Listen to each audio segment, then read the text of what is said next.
අංජන රයනත් අය අපිත් එක්ක මේ වෙලාවේ එකතු වෙලා ඉන්නවා. ආයිබෝන්. ආයිබෝන් සිතාරා. මේ ප්‍රේක්ෂකයන් අතර හොඳ විදිහේ මතක සටහන් ඉතුරු කරන්න පුළුවන් සිංහල නිර්මාණයක් මේ වගේ වෙනත් රටක සිනමා ශාලාවට අරගෙන එනවා කියලා කියන්නේ තාමත් අසීරු කාර්යයක්. ඇයි ඔබට හිතුනේ මේ වගේ දෙයකට මූලිකත්වය අරගෙන කටයුතු කරන්න ඕනේ කියලා?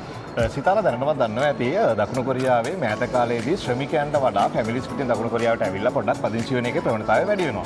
ඒත් එක්කම මේ ඒගොල්ලන්ට අපිට වීකෙන්ඩ් එකේ ඒගොල්ලන්ට එන්ජොයි කරන්න පුළුවන් ප්ලැට්ෆෝම් එකක් දකුණු කොරියාවේ නැහැ සිතාරා. ඒකත් එක්ක අපි කල්පනා කරා මේගොල්ලොත් එක්ක මේ දකුණු කොරියාවේ ඉන්න අපේ ෆැමිලි වලට එහෙම නැත්නම් ශ්‍රී ලංකා සොසයිටි එකට වීකෙන්ඩ් එකේ එන්ජොයි කරන්න පුළුවන් ප්ලැට්ෆෝම් එකක් හදලා දෙන්න ඕනේ කියලා.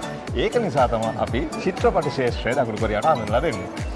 ඔව් ඉතින් මේ ආරම්භය විතරයි අනාගතයේදී මොන වගේ සැලසුම්ද තියෙන මේ සම්බන්ධව? ඇත්තටම මේක ආරම්භයක් විතරයි. අපි දකුණු කොරියාවට චිත්‍රපටයක් විතර ඉස්සලම પાස්පෝර්ට් එක ගේන්න තීරණය කරේ මේක මේ දකුණු කොරියාවේ සේවය කරන එහෙම නැත්නම් මේ ලෝකෙම ඉන්න විදේශික ප්‍රජාවගේ චිත්‍රපටයක් විදිහට තමයි අපි දකුණු කොරියාවට ඉස්සලම පාස්පෝර්ට් එකෙන් දකුණු කොරියාවට ගොඩ බැස්සේ. අපි ඉදිරියට අපේ ඊළඟ වැඩි විදිහට අපි අනවුන්ස් කරලා තියෙන්නේ වාලම්පුරි චිත්‍රපටය. ඉතින් ඔයාලා දන්නවනේ අපේ ලකාලගේ ලස්සන වැඩක් තමයි වාලම්පුරි කියන්නේ. ඉතින් අපි ඒ වාලම්පුරි ඒත් එක්කම ලංකාවේ බිහි වෙන හොඳම සහ දැවැන්තම චිත්‍රපටි කිහිපයක් එක්කම අපි දැන් කතා කරගෙන යනවා. ඒ නිසා දකුණු කොරියාවේ ජීවත් වෙන හැමෝටම හොඳ සිනමා අත්දැකීමක් ලබා දෙන්න ඒ ආරෙන්ජ්මන්ට් අපි හැම වෙලේම ලෑස්ති වෙලා ඉන්නවා.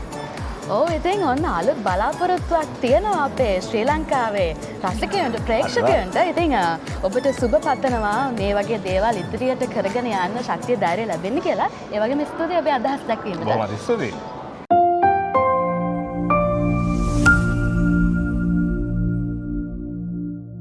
හෂාන් මදුරංග අපිත් එක්ක එකතු වෙලා ඉන්නවා මේ වෙලාවේ අදහස් බෙදා හදා ගන්නද. ආයිබෝන්. ආයිබෝන් තරා. අංජනය වගේම මේ කාර්ය බර කරට අරගෙන කටයුතු කරපු පුද්ගලයෙක් විදිහට මොකද මේ විශේෂ සිනමා අත්දැකීම ගැන හිතෙන්නේ? ඉතින් කොරියාව ෆස්ට් ටයිම් තමයි මේ වගේ එකක් සංවිධානය කරේ. ඉතින් මේ වෙනකන් කොරියාවේ ඉන්න කට්ටිය බලලා ඇත්තේ කොරියන් ෆිල්ම් විතරයි. මම හිතනවා ඉතින් මේක හොඳ අත්දැකීමක් කියලා ලංකාවේ ෆිල්ම් එකක් බලලා ඉතින් සතුටු වෙන්න. ඉතින් අපි වැඩේ කරා සාර්ථකයි කියලා හිතනවා.